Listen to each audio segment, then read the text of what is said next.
بسم اللہ الرحمن الرحیم بسم اللہ الرحمن الرحیم السلام علیکم ورحمۃ اللہ وبرکاتہ۔ ویلکم مائی یوٹیوب چینل قرآن الکریم ٹی وی۔ معزز سامعین، امید کرتا ہوں کہ سب خیریت اور عافیت کے ساتھ ہوں گے۔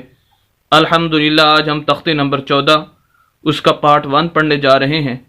اس سے پہلے ہم سکون اس کی مشق کر چکے ہیں جس کو جزم بولتے ہیں، اور اسی طرح تشدید یعنی شد کی مشق وہ بھی ہم پڑھ چکے ہیں۔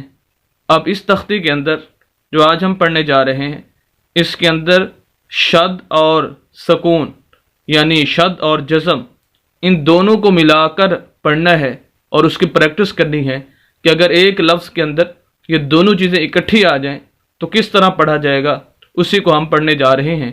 اور اسی کے ساتھ ساتھ وقف کرنے کا طریقہ: زبر زیر پیش، دو زبر دو زیر دو پیش، کھڑی زبر کھڑی زیر الٹا پیش، حروف مدہ، لین، ساکن، قلقلہ، یہ تمام چیزیں غرضے کے وہ تمام چیزیں جو قرآن کے اندر ہمیں ضرورت پڑتی ہیں، ان کی بھی ساتھ ساتھ انشاءاللہ ہم آپ حضرات کو مشق کراتے چلے جائیں گے۔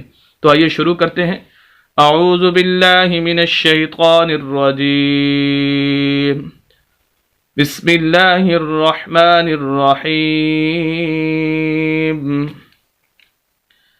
میم زبر را مر، را پیش وورو، مرو۔ اب اس کے اندر چند چیزیں سمجھنے کی ہے جو میں آپ حضرات کو بتا دیتا ہوں۔ نمبر 1 تو یہ کہ یہ شد ہے، اور جس لفظ کے اوپر شد آ جائے اس لفظ کو سخت کر کے پڑھا جاتا ہے اور آواز کو تھوڑا سا روک کر پڑھا جاتا ہے، اور جس پر شد ہو اس لفظ کو 2 مرتبہ پڑھا جاتا ہے۔ تو یہ را کے اوپر ہے تو را کو ہم 2 مرتبہ پڑھ رہے ہیں، ایک مرتبہ پچھلے لفظ کے ساتھ ملا کر، اور ایک مرتبہ خود اس کے اوپر پیش ہے اور پھر اس کو واو کے ساتھ ملایا جا رہا ہے۔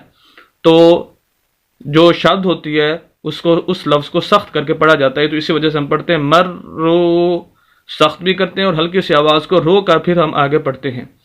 دوسرا اس کے اندر کہ شد والا جو لفظ ہے اس کے اوپر جو پیش ہے وہ آگے واو کے ساتھ ہم اس کو ملائیں گے، تو پھر یہ ہمارا لفظ پورا ہوگا۔ اور دوسرا یہ کہ یہ واو مدہ ہے، واو مدہ وہ ہوتا ہے، ویسے حروف مدہ 3 ہیں، الف مدہ، واو مدہ اور یا مدہ، اور ان حروف کو کھینچا جاتا ہے، اور یہاں پر یہ واو مدہ ہے، ایسی واو ساکن، اس کے اوپر ساکن یہ سکون ہے، تو ایسی واو ساکن جس کے پچھلے لفظ پر پیش آ جائے واو مدہ کہلاتی ہے، تو اس واو مدہ کو ہم کھینچتے ہیں۔ تو اسی وجہ سے جب ہم اس لفظ کو پڑھتے ہیں مرو، یہ جو ہم کھینچ رہے ہیں اسی بنا پر ہم اس کو کھینچ رہے ہیں۔ اور اگر ہم اس کے اوپر وقف کرنا چاہیں تو وقف کی صورت میں بھی ایسے ہی پڑھا جائے گا مرو۔ آگے الف ہے، یہ خالی ہے، اس کو نہیں پڑھنا، یہ لکھنے کے اندر آتا ہے، پڑھنے کے اندر نہیں آئے گا۔ دوسرا لفظ ہے را زبر با رب، با زیر یا بی، ربی۔ اس کے اندر بھی وہی بات ہے کہ یہ شد ہے، اس کو بھی 2 دفعہ پڑھا جا رہا ہے، سخت کر کے پڑھا جا رہا ہے ربی، آواز کو روک کر۔ اور دوسرا یہ آخر میں یا مدہ ہے کہ ایسی یا ساکن جس کے پچھلے لفظ کے نیچے زیر آ جائے، جیسے کہ یہاں پر ہے، تو جیسے واو مدہ تھی اسی طرح یا مدہ بھی ہوتی ہے، اور تیسرا لفظ ہوتا ہے الف مدہ، وہ بھی آئے گا تو انشاءاللہ بتا دیں گے۔ تو اب اس کو اسی وجہ سے ہم اس کو کھینچ رہے ہیں ربی میم پہ۔ اور اگر ہم یہاں پر وقف کریں تو وقف میں بھی ایسے ہی پڑھا جائے گا، کیونکہ وقف میں طریقہ یہ ہوتا ہے کہ آخری لفظ کو ہم نے ساکن کرنا ہوتا ہے، جو پہلے سے ساکن ہو تو اس کو ساکن کرنے کی ضرورت نہیں ہے۔ میم پیش دال مد، دال زبر تا دت، مدت، تو یہاں پر دال کے اوپر شد ہے، سخت کر کے پڑھ رہے ہیں اور آواز کو تھوڑا سا رو کر پڑھ رہے ہیں مدت۔ آگے لفظ ہے ہا پیش قاف حق، قاف زبر طاقت، حقت، تو یہاں پر بھی شد ہے، سخت بھی کر رہے ہیں اور آواز کو ہلکا سا روک بھی رہے ہیں حقت۔ وقف میں بھی ایسے ہی پڑھا جائے گا۔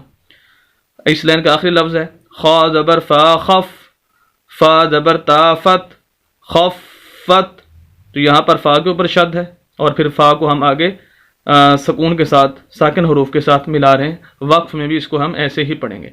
تو آج ہم ایک ہی لائن پڑھ رہے ہیں، امید کرتے ہیں کہ آپ بخوبی اس کو سمجھ چکے ہوں گے۔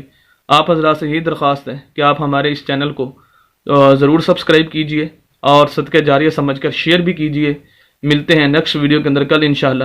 اجازت دیں، اللہ حافظ۔